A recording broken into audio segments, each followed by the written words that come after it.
Selamat malam semua. Dalam video pembelajaran kali ini kami dari kelompok 7 dari kelas keuangan B akan menjelaskan silabus 9 yaitu kewirakoperasian. Sebelum memasuki materi, izinkan kami memperkenalkan diri terlebih dahulu. Saya sendiri sebagai moderator Nikomang Triulandari dan rekan saya Igede Riandana dan Ida Bagus Nyoman Megantara.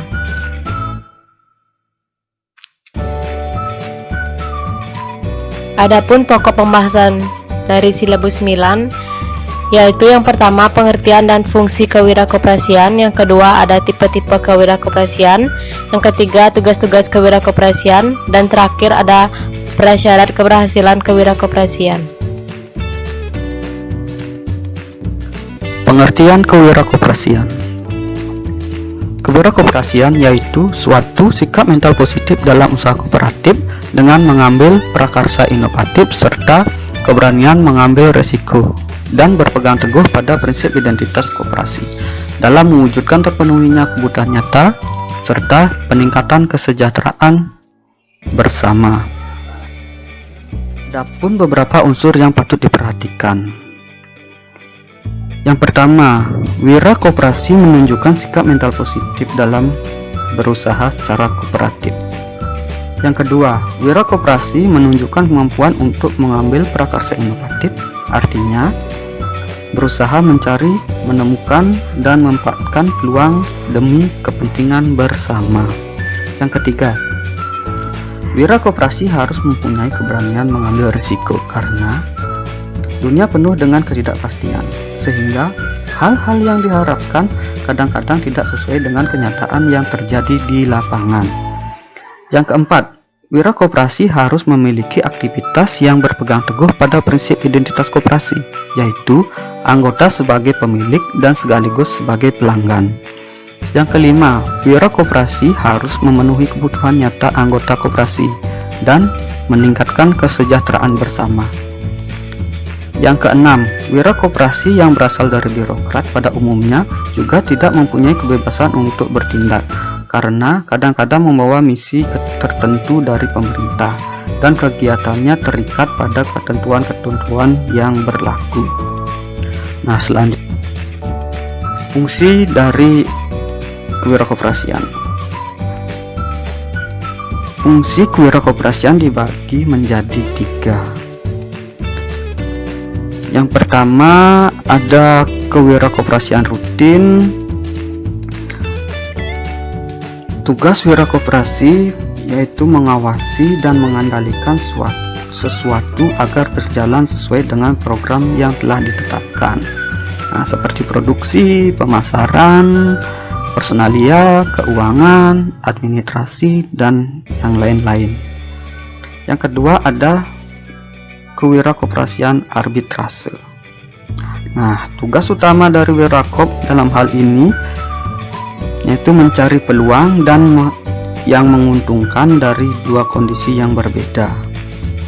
Misalnya, ketidaksesuaian permintaan dan penawaran suatu pasar akan menciptakan peluang bagi seseorang atau wirausaha untuk membeli dengan murah dan menjual dengan mahal. Yang ketiga, kewirakoperasian inovatif. Wirakop yang inovatif berarti wirakop yang selalu tidak puas dengan kondisi yang ada. Ia selalu berusaha mencari, menemukan, dan memanfaatkan peluang yang diperoleh.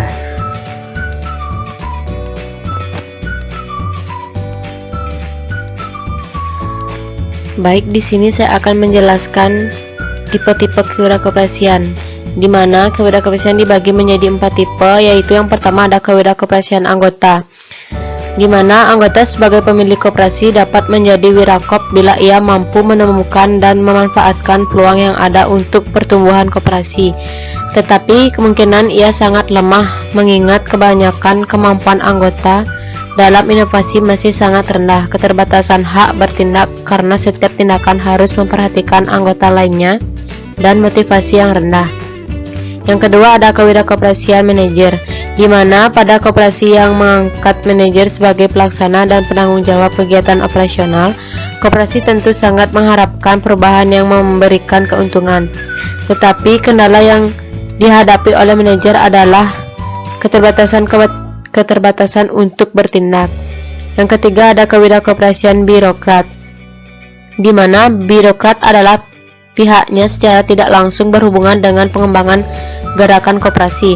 Setiap kegiatan memang diharapkan untuk memacu perkembangan koperasi, tetapi untuk melaksanakannya ia terbelenggu oleh aturan-aturan yang telah ditetapkan dan setiap turut campur birokrat tersebut dalam organisasi koperasi belum tentu sesuai dengan keinginan anggota koperasinya. Yang keempat ada kewirakoperasian katalis, di mana katalis di sini diartikan sebagai pihak yang berkompeten terhadap pengembangan koperasi, kendatipun ia tidak mempunyai hubungan langsung dengan organisasi koperasi.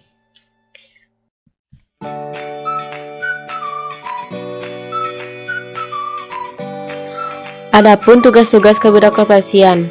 Tugas kewirakoperasian adalah menciptakan keunggulan bersaing koperasi dibanding dengan organisasi usaha pesaingnya. Keunggulan tersebut dapat diperoleh melalui yang pertama ada mendudukkan koperasi sebagai penguasa yang kuat di pasar. Bila para petani membentuk koperasi, maka koperasi tersebut mempunyai kedudukan yang kuat di pasar. Bila masing-masing koperasi primer yang anggotanya para petani membentuk koperasi di tingkat atasannya, maka koperasi yang terbentuk akan mempunyai posisi yang kuat di pasar yang lebih luas. Yang kedua ada kemampuan dalam mereduksi biaya transaksi, di mana tugas wirakop yang kedua ini adalah menentukan biaya transaksi. Biaya transaksi adalah biaya di luar biaya produksi yang timbul karena adanya transaksi-transaksi seperti biaya pencairan informasi, biaya kontrak, biaya monitoring kontrak, biaya legal jika kontrak dilarang, dan biaya risiko yang mungkin timbul sebagai akibat terjadinya transaksi. Yang ketiga ada pemanfaatan integrated market, di mana hubungan transaksi antar pelaku ekonomi di pasar. Seorang produsen membutuhkan input dari penghasilan input atau rumah tangga konsumen dan membutuhkan modal dari pembeli kredit. Yang keempat ada pemanfaatan tooth capital, di mana secara dengan sederhana diartikan sebagai pengumpulan modal. Hal ini dimungkinkan terjadi pada koperasi karena usaha yang tadinya dilakukan sendiri-sendiri oleh para anggotanya sekarang dikelola secara bersama-sama dengan anggota lainnya. Yang kelima, pengendalian ketidakpastian, di mana upaya pengendalian ketidakpastian sangat dimungkinkan mengingat adanya pasar internal pada koperasi. Kalaupun ada kerugian karena muncul risiko dalam kegiatan operasionalnya, maka risiko ini akan ditanggung bersama-sama sehingga biaya risiko per anggota menjadi rendah. Yang keenam ada penciptaan inovasi, di mana inovasi pada koperasi sangat dimungkinkan mengingat banyak yang berkompeten terhadap pertumbuhan koperasi. Tugas wirakop dalam hal ini menciptakan inovasi-inovasi baru yang menguntungkan bagi koperasi dan anggotanya. Yang ketujuh, pengembangan manfaat partisipasi, di mana keunggulan koperasi dapat diperoleh melalui partisipasi, baik partisipasi kontributif dalam penyerahan keuangan dan pengembalian keputusan, maupun partisipasi intensif dalam hal pemanfaatan pelayanan koperasi. Yang terakhir ada menciptakan loss of sale, di mana penghematan pada koperasi yang ditimbulkan oleh penambahan kapasitas produk. Penghematan tersebut sangat dimungkinkan karena penambahan anggota berarti bertambahnya kapasitas produk di koperasi. Kebutuhan bahan baku bertambah dan koperasi dapat membeli bahan dalam jumlah besar. Baik, selanjutnya di sini saya akan membawakan materi persyaratan keberhasilan kewirakoperasian. Tujuan utama koperasi adalah membantu meningkatkan pertumbuhan ekonomi yang merupakan sasaran utama pertumbuhan ekonomi.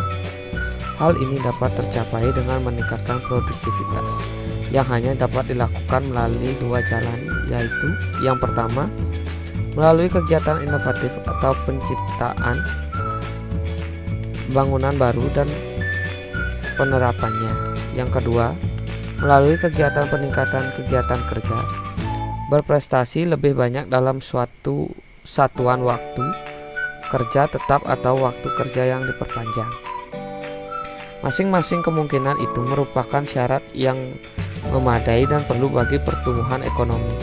Kemungkinan pertama berkaitan dengan kenaikan pendapatan per kapita oleh sebab adanya peralihan ke arah penggunaan teknologi yang produktif. Tipe-tipe inovasi tentang kegiatan kerja yang meliputi 5 tipe. Yang pertama, pertumbuhan dan pemapanan produk-produk baru atau mutu produk yang baru. Yang kedua, pembangunan metode produk baru. Yang ketiga, menciptakan tata laksana produk baru di bidang industri. Yang keempat, pembuatan prasarana baru.